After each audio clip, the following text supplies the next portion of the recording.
Hey guys, back again. If you don't follow me, I am Dr. Amir McCoy. I'm a business psychologist and the founder of Minority Business Circle. I wanted to get on here and address something about business startups because I recently received an email, which I'm currently in the process of responding to because I want to help as many of you as we can with getting your business off the ground.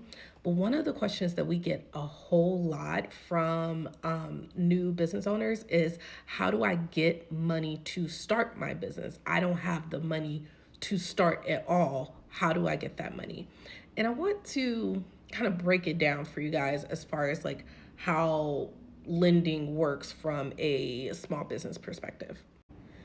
First and foremost, it's not impossible to get startup money, but to be clear, it is one of the barriers of entry for minorities to be able to access those funds because they don't normally have the proper things in place when it comes to personal credit, business plans, and an advocate that is able to support you from a lending perspective, whether that is a sponsor or investor that can help you pay that loan back. That barrier to entry is why websites like mine exist in the first place.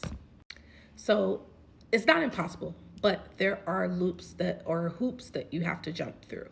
And one of those hoops is having your documentation in place for your business. So there is some initial investment that you yourself, as the business owner, will have to make to get through that first hoop. One, establishing the business as an actual business, having the business license, having it register in your city or state or county, however your particular area views your business and the requirements.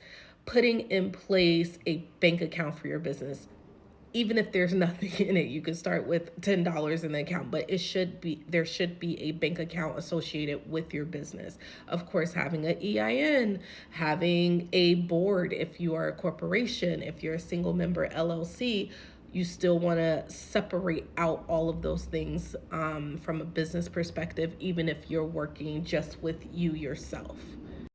If you were to go to a bank, they are going to be looking for those things. But another thing that they're going to be looking for is your personal credit.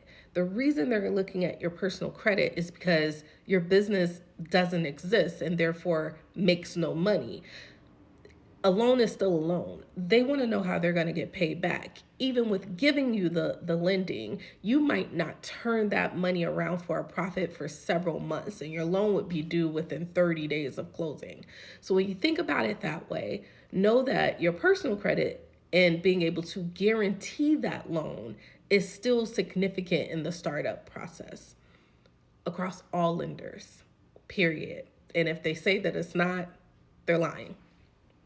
There's a lot of scams out here, unfortunately, that will tell you that, hey, apply here, we could get you loan startup funds for your business and it costs you nothing and you do nothing for it. That's not true. Nothing in the United States is free. Nothing.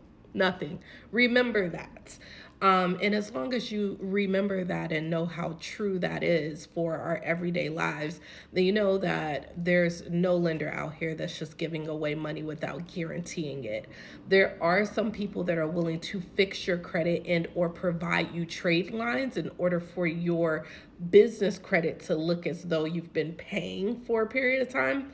But at the end of the day, you still have to pay the loan back. So whether you created a line of credit to prove payments and you get a loan for 30, 40, $50,000, there's still a payment associated with it. If your business wasn't really making money to pay those lines of credit, if that was coming out of your pocket, that loan is also going to come out of your pocket.